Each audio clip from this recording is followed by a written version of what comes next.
Good afternoon and welcome to Dateline New Haven on WNHH FM, your home for community radio.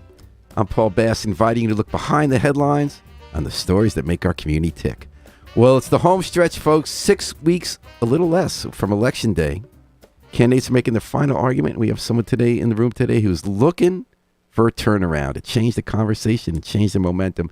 Bob Stefanowski, Republican governor candidate. Welcome back to WNHH FM. I always like watching you dance behind the.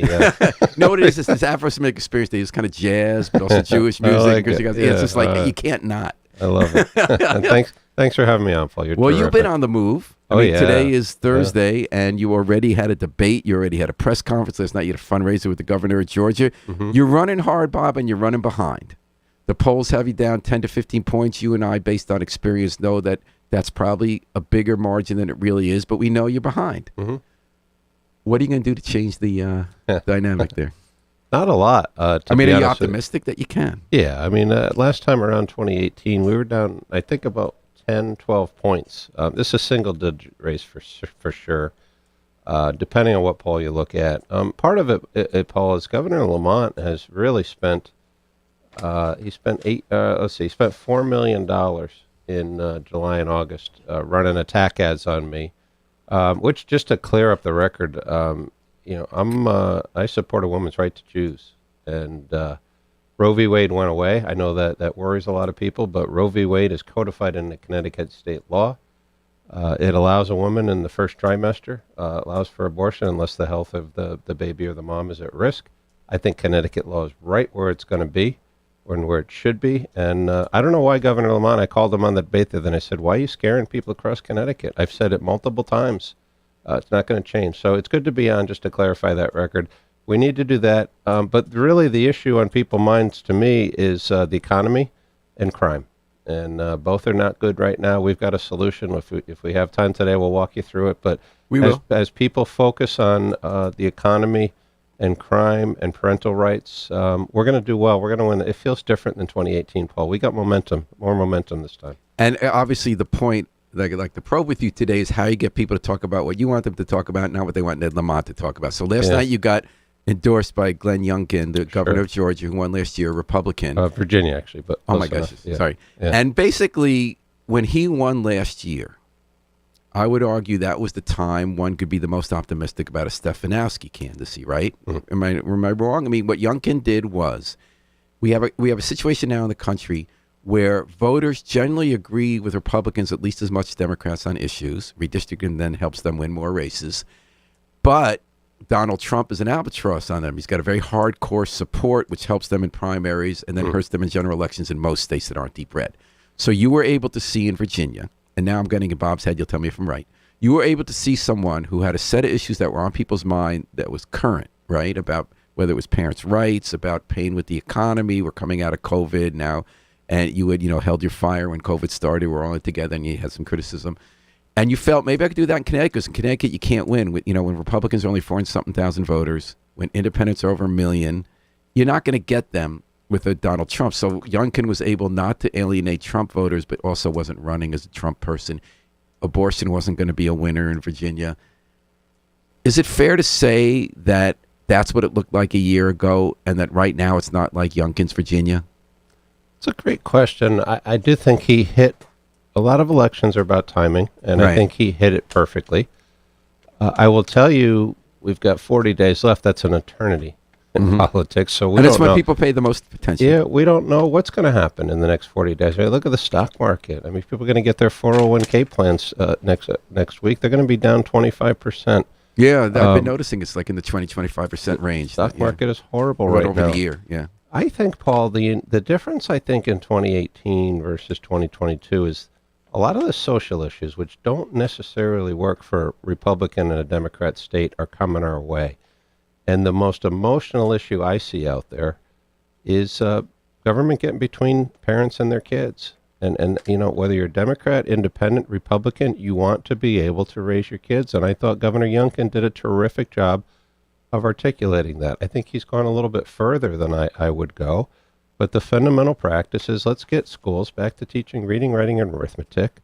Let there be enough so that kids are tolerant of other viewpoints. But we should be teaching our kids how to think, not what to think. And John Allen has a question about that, but first, we Sure. will read it, John, but first I want to let Bob fully explain the position. So first, tell me if I'm right in how I'm summarizing where you and Lamont stand so they can ask you a further question about it. Sure. So you've said you're not going as far as Youngkin on the transgender issues, but you did say you didn't think that certain sexual issues should be discussed in grade school, including gender and sexuality, that you shouldn't have the bathrooms for other sex, or you didn't go there. I don't think we should have girls and biological males and biological females in the same bathroom. No, but we should have a third one if we want. And you also said they shouldn't be able to. A transgender female who was born male should not be able to compete in the other. Well, let me back up a little bit because everyone focuses, and I'm not trying to dodge your question, but we released a parental bill of rights, which is increasing the security in schools, making an investment in schools to make sure they're as safe as they can be. Many are not. For certain websites, requiring parental consent up to age 16, not 14. Having more visibility. For what? Some of these, I shouldn't name them. But some to of access these, websites. Yeah, access, yep.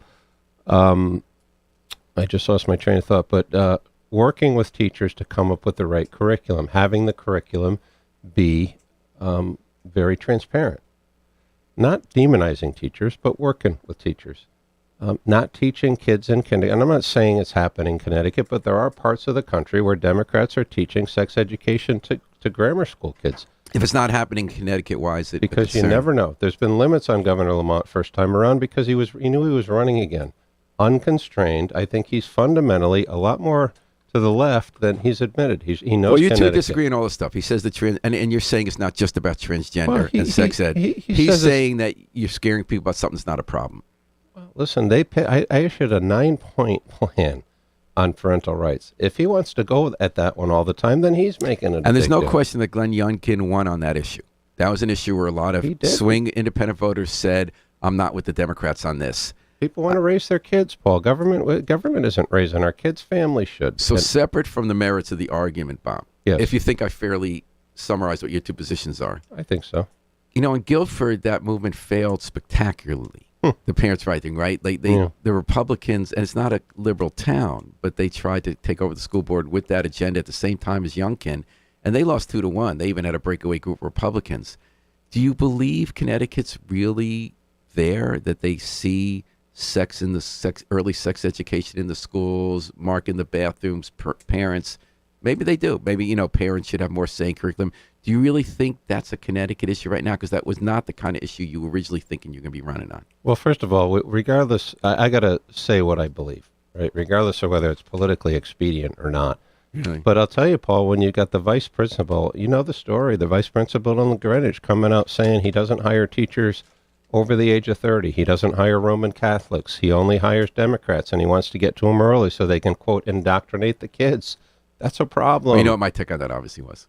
I mean, obviously, I'd be curious. Everyone thinks it's terrible, and obviously that guy shouldn't be there. Yeah.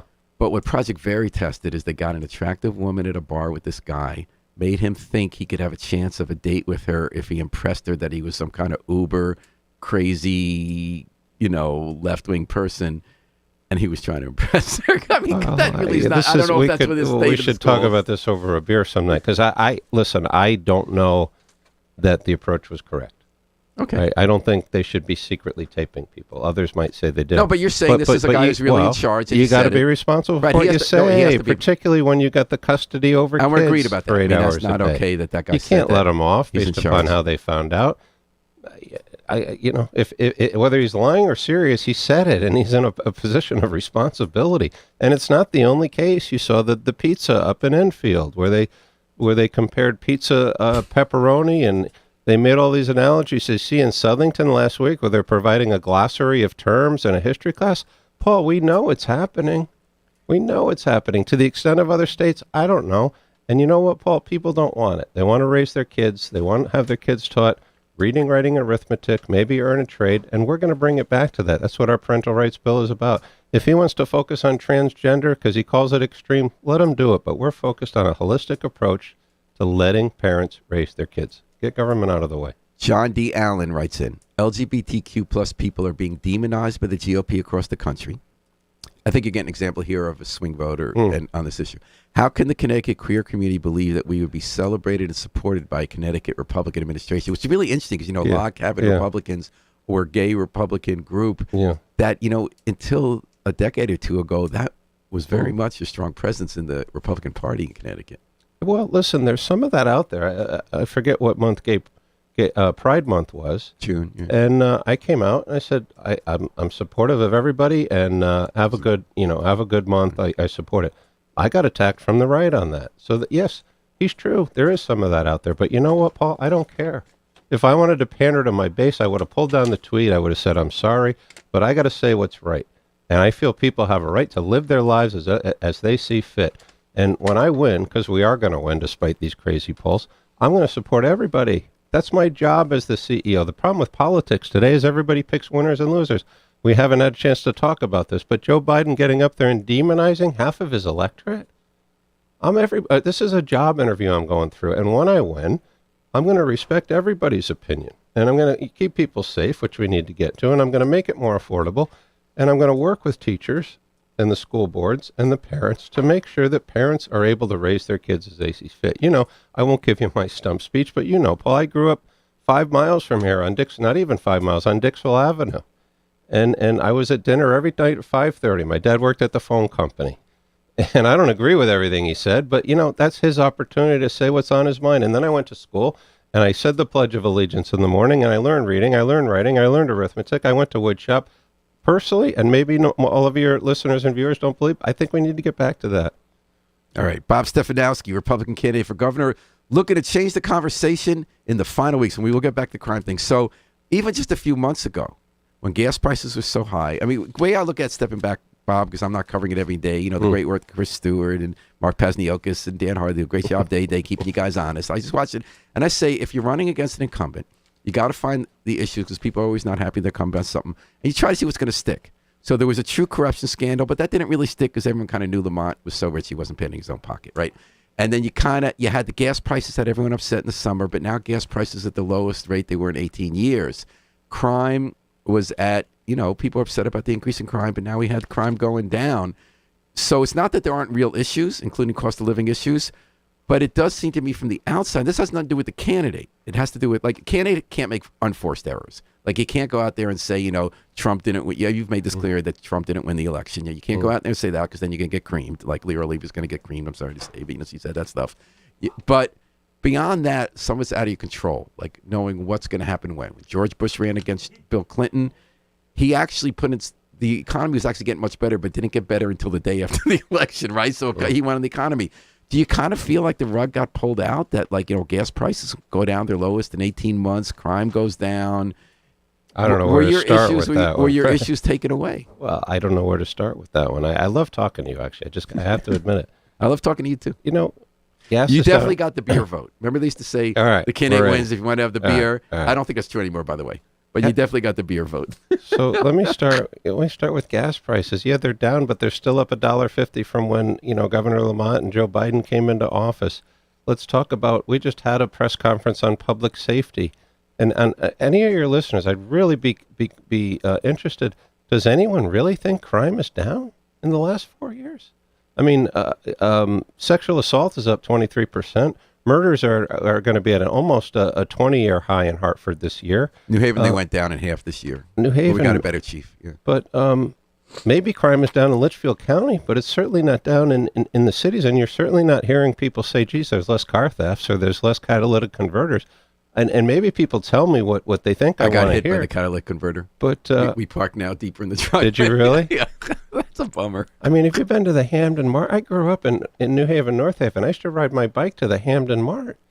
There's elderly people getting accosted in broad daylight. That never happened when I was a kid. So I don't know what time frame you want to use. Maybe crime was down last year, but it's certainly not down over the last 4 years. It's certainly not, and I think they used last year's numbers in that report.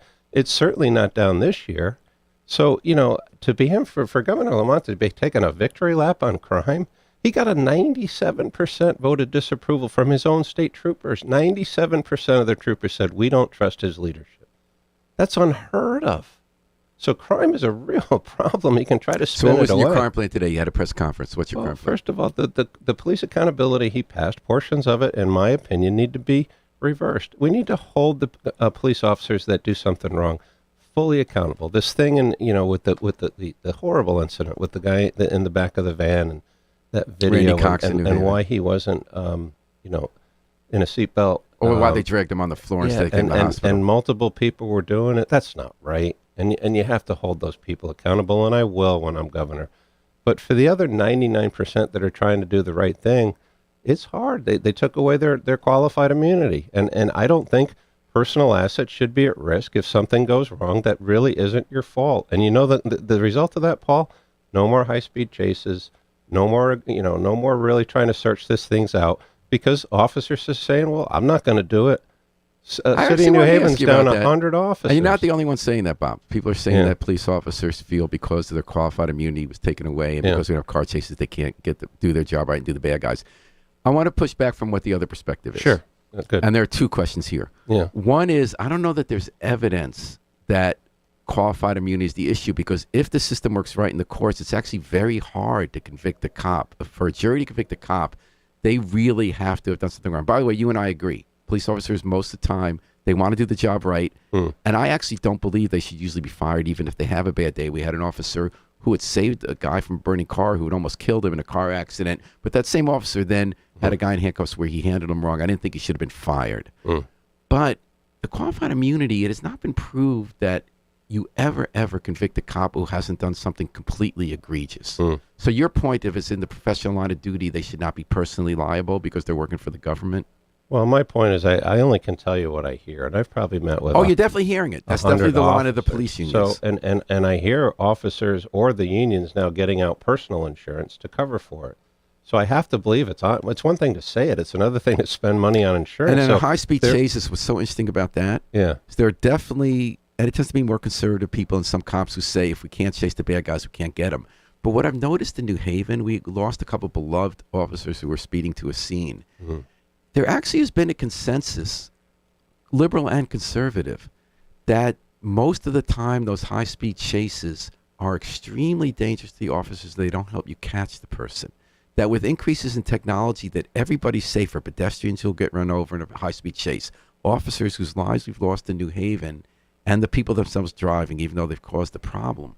That actually there's a very good reason not to have the car chases, that you don't solve crime more. You actually have more people die, and that there are other ways to catch up with the people, especially with getting GPS and getting the photos of it. So do you think when you say we're not chasing them, we're not solving crime, is that something you believe based on evidence? Well, look, you could debate whether high-speed chases are appropriate. Every situation is probably different. My point is, one of the big things I also hear with police officers is lack of respect, and they don't think the governor respects them. And it was in vogue 2 years ago, and I understand why, after the horrible incidents we saw, to defund police, not respect them, and that's why we have 100 officer shortage in New Haven. And again, this is not about allowing police. You think that's why New Haven has the shortage? Absolutely. Because, there's a nationwide shortage in all industries, right? We can't get enough public health people to keep track of cases. We can't get enough people at the library to keep open hours. Police officers are, under a lot of pressure. They felt why are demonized. so many retiring early or as soon as they can? And why are the recruiting classes so small? I don't know how to explain it. It's a combination between lack of respect, lack of pay, and a police accountability, in my view. And it sounds like we could debate it a little longer, but in my view, that's gutted police forces across our state. Okay. Bob Stefanowski running for re-election as state. Now, another big issue has been affordable housing. Yeah. And you would like to get rid of 830G, which says if a town has almost no affordable housing, and there's a benchmark, then if someone wants to build affordable housing, they're not always talking low-income housing, like the ones they're fighting in, is it New Canaan, or I forget where it is, where they don't want something that's like where firefighters could move in, that they have to show there's a reason not to let someone build apartments in some place that's like 1 acre zoning. You want to repeal the law. Tell me why.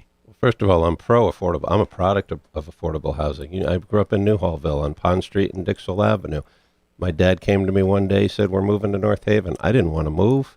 It's a 3-family house. We were in the bottom floor. My grandparents were in the middle floor, and we had Probably you, actually. We had crazy college students on the top floor from Southern partying all day. No comment. And we didn't want to move, but my dad went to Hill House, and he said, I want a better school system for you. My dad worked at the phone company for 30 years as a clerk. So we moved to North Haven, $25,000 house, 2 bedrooms, and I slept, and this is not a sob story because it was a great environment. I slept in a walk-in closet, which was fine until I crossed 6 feet, and then I had to curl my feet up a little bit. But it was a terrific, more people should have the opportunity than I did. But 830G, you realize that law came into effect before the fall of the Berlin Wall? It's obviously not working.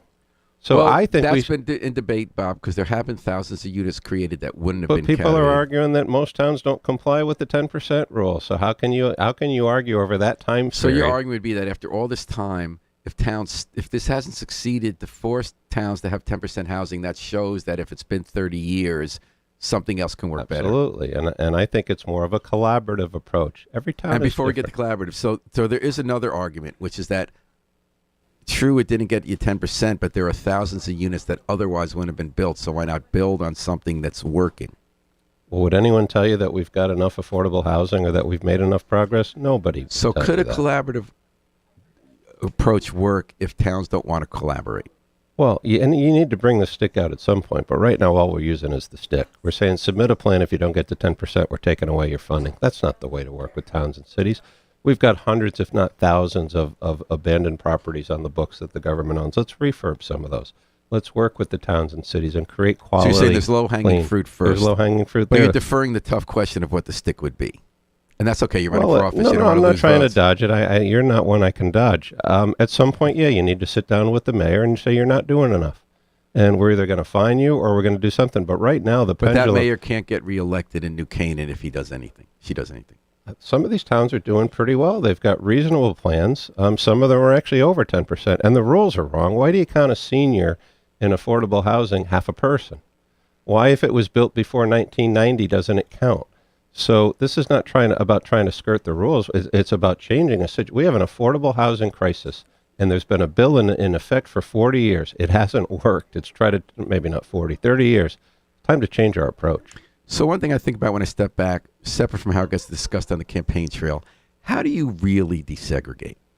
I mean, whether it's schools or housing, if people don't want to be with people who are different themselves or have diversity around them, or if they're in a suburb and they really just want to have no density, what's at the root of it? We know that race is part of it. We know that part of it is how people just want to live and they have more means and they want to keep out the next person. We like to move to a beautiful place and build a house, but we don't want the next person to build a house because we want our view there. How do you fund them? If people are going to resist it the way they do and not make laws work, are there other approaches rather than laws that could, or do we just say, look, it's not going to happen if people don't want it. Let's just give more aid to cities where people congregate and throw up our hands on that issue? I don't know where there's so many things in there. One of the best courses I ever had, I took it at GE, was called Unconscious Bias. Everybody has it. You don't realize it. And I think the more we can make people sensitive to it, the better. In terms of education, I think the education funding should follow the child. And that's not about abandoning Hill House or the inner city schools. It's about giving kids a choice. My niece grew up in New Haven. I think it was the sound school she went to. She ended up going to Brown on a scholarship. It changed her life. Sound is a big success story. That's it was terrific, and I don't think kids should be trapped in a underperforming school district based on their zip code. It's not fair. It's not right. We moved to London one year. I'll divert just for a second. We moved to London. Everybody said you got to go to the American school in London. You know, massive donors and big buildings, and we sent our kids to a city school in Olympia. It was the best experience they ever had to get diversity. My daughter came home one day, she was crying. I said, why are you crying? Well, I didn't get invited to Betsy's birthday party. And she said, everybody gets invited to birthday parties. I said, don't you realize not all families can afford to send the entire class? And that was it was tough at the time, but that's a good lesson for her. We need more diversity. And when I win, and we are going to win, Paul, I'm going to surround myself with people with a lot of different interests. You know, if I hang around with my buddies in North Haven and New Haven that I grew up with, I'm not going to learn anything new. It's fun. But I don't think people like diversity sometimes because it's uncomfortable. People surround themselves. I don't think you do it, I imagine, but a lot of people surround themselves with people that are like them, so they never have any any tension or any diverse discussion. I'm going to do that. I'm going to force it, certainly in my administration. And if I can integrate more people in the state of Connecticut, that's a home run. Bob Stefanowski running for re-election as the governor. You listen to WNHH 103.5 FM live streamed from our studios in New Haven, Connecticut. So, Bob, I want to get back to your visit to Pond Street, where you grew up in New Hallville. Yeah. So one thing you told us you were going to do different this year, and you've made good on that, you felt when you ran for office you should show up in cities. That, yes, there are 18, 20,000 vote margins for Democrats. You might not, Republicans doing this in some other areas, too. They're saying, okay, in Illinois, particularly in Chicago, they say we're not going to win an urban enclave, but that it's important that we show up and get some of those votes and show we'll have a program for that. So you came to New Hallville. You said, I grew up in low-income housing, and I understand what this is like. That you say, yes, I'm wealthy now, but unlike Ned Lamont, who grew up as an heir to a fortune, I know what it's like to live otherwise I earn my money. So on the one hand, you got some very positive response from some people. Say, I saw his face. There are different solutions to problems. It's not always a liberal conservative thing. Other people said it's not really low-income housing. That, in fact, going to North Haven, which white people were more able to do because of racist zoning, was actually white flight, and that's what caused the problem. It's a fair criticism. Let me start by saying it was probably one of the top 5 days of the campaign. It was a great event. And we were right outside Weisel's drugstore, which has been there for 80 years. And I used to ride my bike to Weisel's. And the dad, it's a dad and the son now, he came out and he said, your grandmother taught me how to ride a bicycle. And I think the press was even surprised, because it's one thing to talk about coming out of a city and earning your way to where you are, but they saw it. And then we walked down the street to Pond Street. And we had several people come up to us. I think the press were are these people plants? They weren't. One guy came up to me. He said, what are you doing here? I said, I grew up down the street. Willis? He said, so what are you going to do for us? I said, well, first of all, I'm going to care, because first, I understand what you're going through. Second of all, I want to create a sense of independence. I want to provide jobs. And maybe he was telling me what I wanted to hear. He said, we want jobs. We don't want subsidy payments. We need them. And until we get, not him personally, but until people get that support, it's a problem, and we need it. But Democrats have created a sense of dependency. Well, there's no question on the merits of social issues, whether it's food, hunger, jobs, economy. It's been 40 years, Paul. The Democrat-Republican argument, if Republicans actually go into minority neighborhoods, they've gotten votes. They increased their vote among Latinos, for instance, and black males last time. But there's the image of the National Party, which is also often playing to white racists. So it's kind of like each party has to figure out, So you showed up in New Hallville. People appreciate that, the argument. What about that argument? It's not at all a knock on your family, not at all in a million years a knock on your father for wanting a better life. But black families couldn't do that. Yeah, well, and that part of what's happened with affordable housing is there were these suburban barriers, although eventually North Haven did get more black population. But there was this ability for white working class families to leave cities, go in the suburbs where it was then cheap to move, and social problems were sort of concentrated in cities. So is it true that you experienced low-income housing and had the story the same way that people who might have their options limited right now? Well, one of the reasons, and I'm really not trying to dodge your question. No, I know. Because I don't think it was focused on race. I really think with my parents it was focused on education. And they had That's what I'm saying. It's not about your parents, but a black family didn't have the same opportunity. That's a problem. That is an absolute problem. And one of the reasons I'm running for governor, people say, oh, you're this rich white guy. We don't care. More people should have the opportunity that I had. That's why I'm running. And that's why you're saying you support school choice and vouchers. School choice, what vouchers, about housing? magnet schools, what do we charter do with schools? the fact that some mostly white suburbs don't want black families in there? That's not right. But should we allow a developer unilaterally come up and put a skyscraper next to a Cape Cod house that's that family's primary investment and asset in the world? No. It's about working with the communities. I am absolutely an advocate for how could I not be?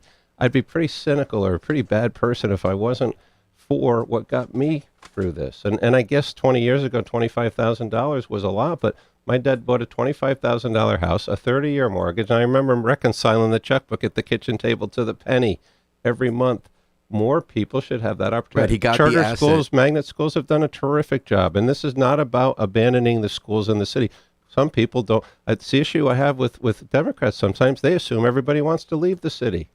We got to give people choices. Well, that's it's got also to be worrying a about good unintended city. consequences when you're beyond a campaign. So Chef versus O'Neill tried to desegregate the schools. Their one big idea was to have school choice where city people can go to suburban schools and fund magnets more. That actually increased segregation. In New Haven, it was mostly white parents. So? White parents more took the advantage to go to the suburban school. Interesting. And then the black families who did found that they really weren't welcome there, you know. That's not good. So not good. that's why I was saying that I think some of these problems go beyond the way we talk about them on campaigns. It's more complicated. I hear you. But what I'll tell you, Paul, I'm committed to try to make it better. And sitting with a law that's been on the books for 30 years that hasn't made it much better, that's not the way to go. I'm going to work with teachers to do it as well. This is not demonizing teachers. One quick question. My wife is a Mets fan. Yeah. So she's been watching this pennant season. And you and Ned are all over there with your commercials. And I get kind of jarred by it because first Ned has a commercial saying, I fought for the minimum wage, when it turns out he was against his party on that.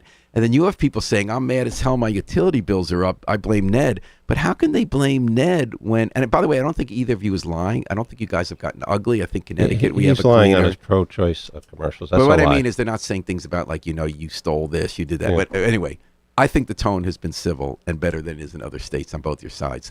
But when I'm watching that, I said, well, Ned, you kind of stretched the truth there on the minimum wage. You really fought your party's left wing on that.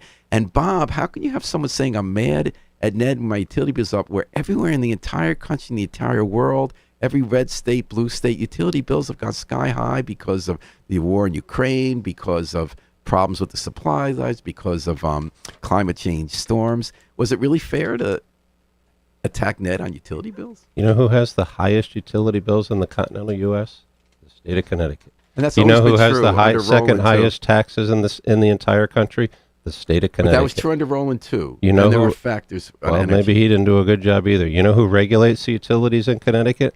The state of Connecticut. You know what Eversource gets every year, regardless of their performance? A guaranteed 9.5% return. We're going to disband PURA, the Public Utilities Regulatory Authority. We're going to put consumer advocates on that board. We're going to hold them accountable for their performance, and we're going to get rates down. Right now, people are filling their oil. I know it's not electricity, but people are filling up half their oil tank, Paul, because they can't afford to fill it and keep feeding their family. Meanwhile, I'm going to sound stumpish here, but meanwhile, we got $6 billion budget surplus in Hartford. We need to give some of it back to people. He says it's a rainy day fund. It's pouring right now in New Haven. I know it's been interesting to me about, but that I feel like Democrats and Republicans have changed sides on that. So we have this big surplus, and Wall Street has said that Ned Lamont's done a good job with our finances because the recession's coming and he's built up our reserves. And the Republicans are saying this is the rainy day. If you have $3 billion in reserves, spend some of it on tax relief. And the Democrats are saying a recession's coming. We have lower borrowing costs because we did these savings. Let's be fiscally conservative. He's not doing it because Governor Lamont's not doing it because he needs to call a special session to do it. And he's worried about controlling his own caucus. And the standard rule in politics is don't make waves. Don't call a special session in an election year. Why in the world did he let the diesel tax go up? It was scheduled to go up. He didn't stop it because he would have had to brought the legislature in. Well, and it he's didn't afraid. go up. It went back to where it was before a temporary loss. It went down. increased the price of gas and I love this debate. It increased the price of gas when they were at all-time highs. Why would you ever let that happen? The only reason is politics. You don't want to get in the room with Republicans and Democrats. You're afraid it's going to get out of control. You think you're up by 15 points, so you play it safe. I'm not going to play it safe when I'm governor. I'm going to put the people of Connecticut first. All right, Bob Stefanowski, running for election. Thanks so much for coming back in. I always love. I love these debates. We got to have more time. Can we do more time someday? Sure, All sure. right, we'll do a double. And what I want you to do is get stumpish. You got 30 seconds, Bob Stefanowski. You're down in the polls. Some of the issues you're hoping to run on aren't swinging your way. What do you want people to know in 30 seconds as we go this home stretch of the campaign about why? I'm timing myself here. Yeah, okay, I should do that too. Okay. Listen, if you honestly think it's safer than it was 4 years ago, you honestly think it's more affordable than it was 4 years ago, you think education is better and a parent's ability to raise their kids, you think the infrastructure is better, vote for Ned Lamont. I get it. I've got a plan. We don't have time to go through it. To reduce taxes, to reduce inflation. I got a public safety plan that's going to support law enforcement, still hold them accountable, make people safer.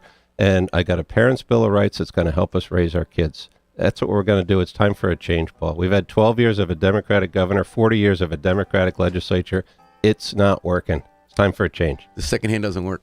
But you came I in. could keep going forever. Bob Stefanowski, you made it in. Bob Stefanowski, thanks for joining us. Always great to be on. All right, Ken, you're welcome back anytime. Okay. Thanks to Harry Drost, the best station manager in the business, keeping it going on 7 or 8 platforms. I've lost count. We're going to take it out with the Afro-Semitic Experience performing I Wish I Knew How It'd Feel to Be Free from the group CD, A Plea for Peace. This is Paul Bass inviting you to fly free with us all day and all night at WNHH, New Haven's home for community radio.